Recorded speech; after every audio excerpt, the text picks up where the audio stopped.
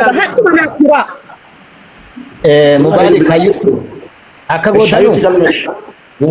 gootan jaarsi waan ajaa nama nyaachisaa jedha Oromoon. Amma ituu waan rakkatin ituu waan miidhamin akkasitti simboossu mucaan kuni wanti see miidhe jira wanti see madeesse jira kan ammoo asirratti gaafachuudhaaf nama 7,000 ol tasirra jira barbaachisaas hin ta'u dubbii kana akkuma silaa abdiin Geetaachoo jedhe amaanaa abdii Geetaachootiif nama tokkotti kennaati. Jarri kun keessaan ta'anii jaarsa biyyaa dabalatanii sheekolii biratti dabalatanii dubbii jaraa ilaalanii namni qaxxaamuu qabu qaxxaamee. Maaliif qoy maaliif isin maal taataan maaliif anuma irratti gaafaka jaarsi minaaminii maaliif barbaachise as wanti haasaamu asumatti haasaamu mubee akka qabdite asumatti naa xumursiisi bakka. Oye guyyaa waggaa 10 wajjin jiraattee saatii tokko saatii lama wajjin teessee haasa'uu dadhabdaa. Amma nuti kootti galii wajjiniin taa'ii wajjin jiraadhus jedhaan jirru dhiisis jedhaan jirru. Isin gidduu jaarsatu jira jaarsi isin qabdanu ilmaan qabdu. Ilmaan keessantu isin araarsa. Isa kana waan ta'eef iyyuu waa'ee wajjin jiraachuutiif dhiisu isin lammantu murteessa. Atis miidhamuun ooltu innis miidhamuun oolu sana rabbiif isintu beeka. Jaarsi immoo dhugaasin gidduu jiru ilaalee dhugaasin gidduu jiru isinii farada. Yaa dhugaa keetti ilaali Mubaarak asitti waan amma isheen jette asumatti dhaggeeffadhu Mubee waan gorsa tokko si dabarsa ilaali Mubee asitti waa murteessuun hin danda'amu yoo ta'e yoo araara ta'e walitti araarsuun waan gaarii waan ta'e isa duwwaa yoo dadhabe immoo dhiistanii marga fudhatee deemtu akkuma kitaaba abdii Geetaachoo ishee yoo fedha ishee ta'e biyyatti diila gootu malee obboleetti keenya Mubaarak wanni xumuru hin jiru uummati kun wanni xumuru hin jiru dhimma gaa'ilaati bar kanaafi asumatti nuu xumuraa waan jedhu ergati yoo fedha keete walitti araaramtu yoo hin jiru ta'e immoo wanni isaan xumuran jiru abbootii seeraa miti waan isaan murteessan hin jiru jechuudha asitti murteen hin kennamu. Gifti ko ane qaadii ta'ee wal talaquudha natti dhufte moo simiti garuu kan natti dhufe si barbaadansi argadhe viidiyoo waraabee nan fiidee dhufte amma qoyimee dhiifama naa godhame. Duri koo waan akkanaa kana rabbi dandeettii naa kenneera amma na jaamse malee waa miidiyaan kun obboleessoo nuti irraa ka'ee waa si gaafadha.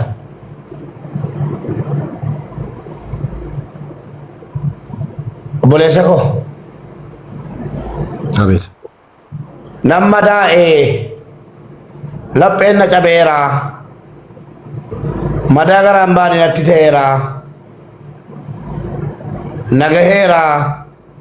Nan deema jette keessi kee immoo maal jedha?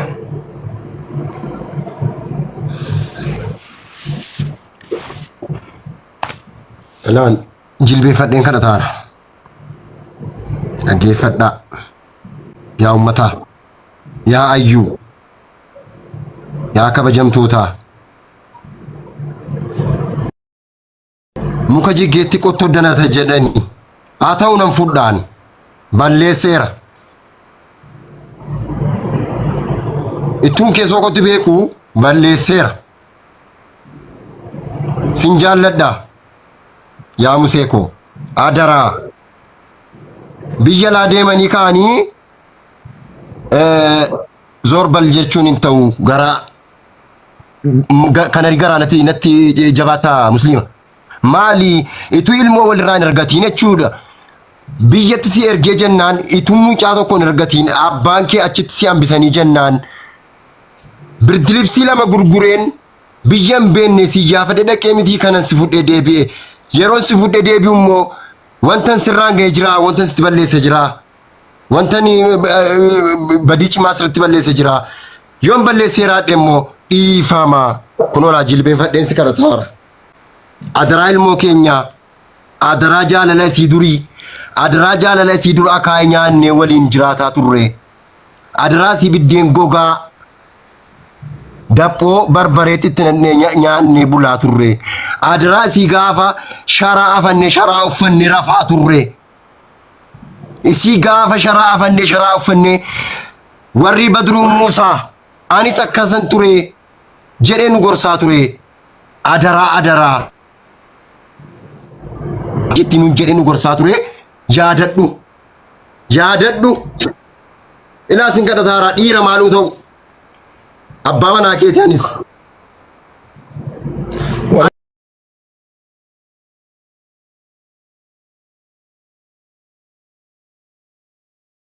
kee ishee dedeemuu malee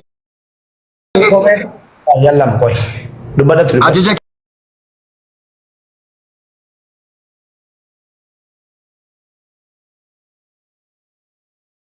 kee ishee dedeemuu malee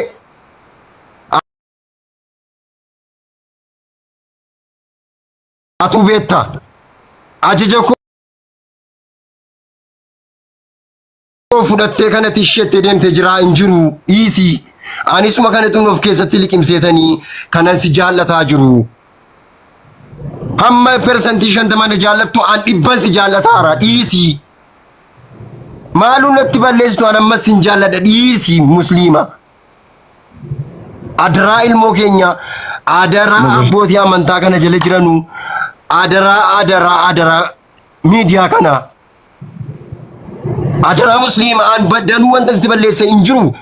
Keessoon kee beeka wallahi wantan sitti balleessa hin jiru keessoon kee beeka musliima. Adaraa kee laa ammas hin jaalladha. Dhiisii takkaani waan ati naan jettu ishee jechuu malee hin ta'u.